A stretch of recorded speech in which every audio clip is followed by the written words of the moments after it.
Hello, everyone. Happy summer. It's been summer for a while and it is still hot. And I'm sure you're all sick of hearing me say it, but it's hot and I'm hot and I don't like being hot. We can move on now. How's everyone doing? Does anybody watch Shark Week? Because I'm doing something a little bit different because I really enjoy Shark Week and I have since I was a kid. I was always a big Animal Planet, Discovery Channel, animal anything kind of girl. So Shark Week was a lot of fun and always spoke to me. So this week, I just worked on a couple of paintings in celebration of Shark Week. Now, there is still a mermaid involved because, of course, there is, but also it kind of relates to Shark Week. Like, not really, but just like a little bit. And let me tell you why. Do you guys remember back in 2011 on Animal Planet, they did a mermaid documentary called Mermaid's Body, A Body Found, something like that? On a side note, there's going to be a little bit of story relation to our mermaid story. I'll get to that later. But right now, Bodies a Mermaid Found. So this documentary came out during the summer.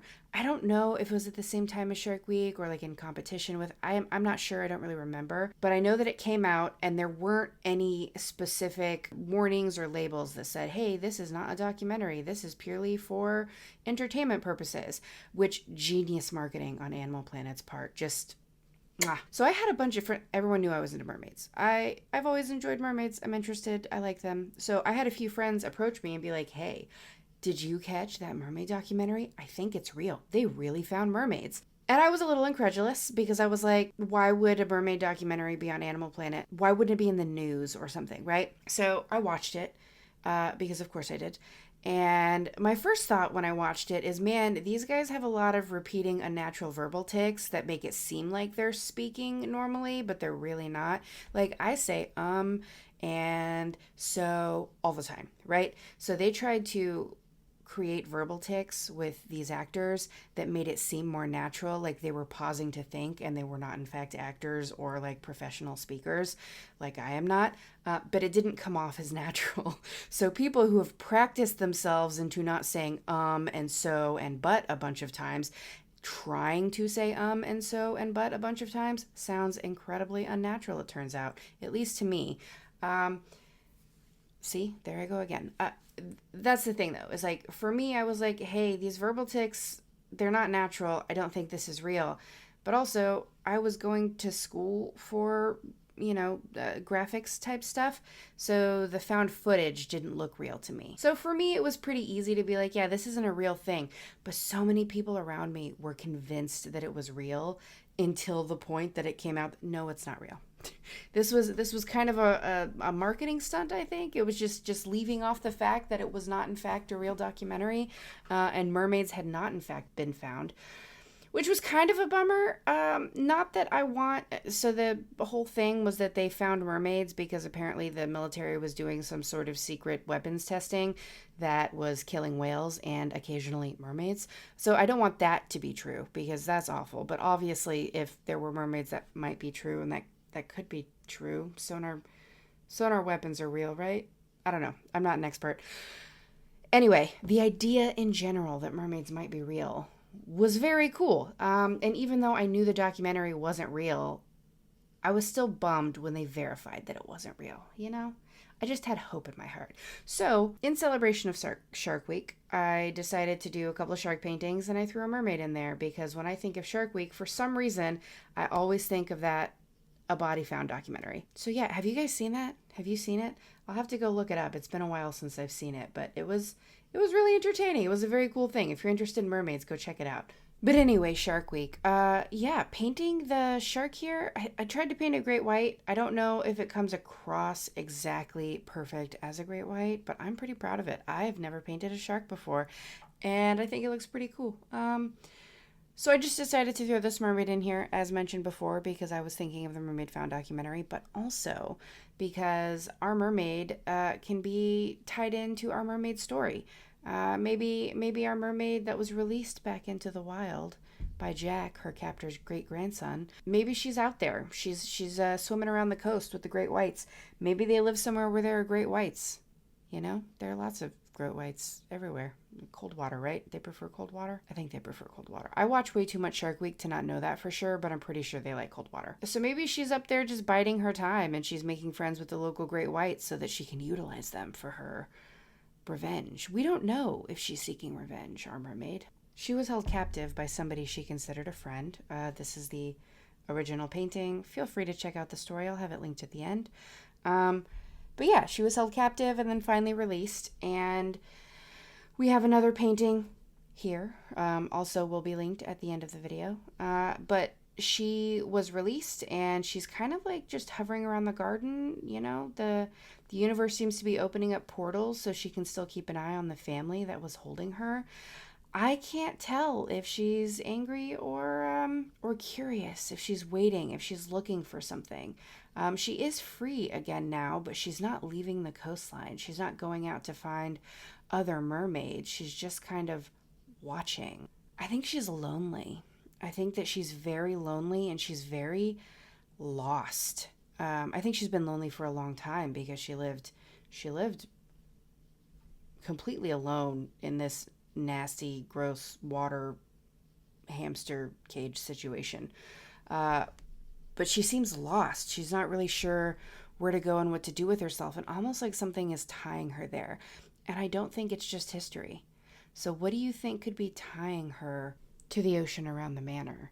And to the manor itself, because remember, according to this painting, she's watching through a magic portal that the universe is opening and keeping open for her so she can keep an eye on the family. Maybe she's watching out for Jack, you know? Jack finally let her free.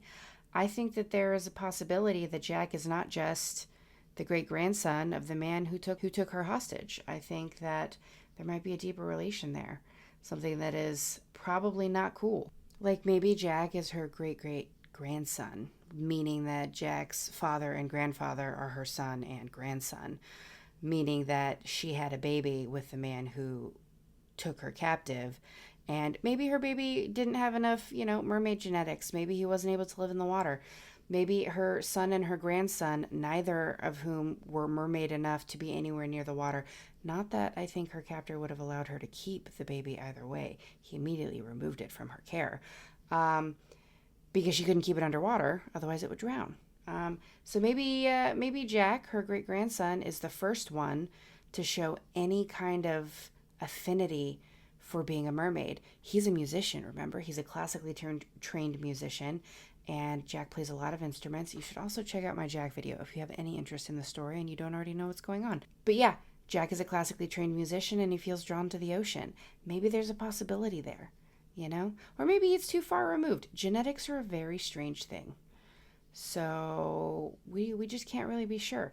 So I think that maybe she's keeping an eye out because Jack is the very, very first child of her lineage that is showing any kind of affinity for the sea. And I think that could be very cool. Also, drawing a guy that has essentially a pompadour and sunglasses in the ocean would be pretty freaking hilarious.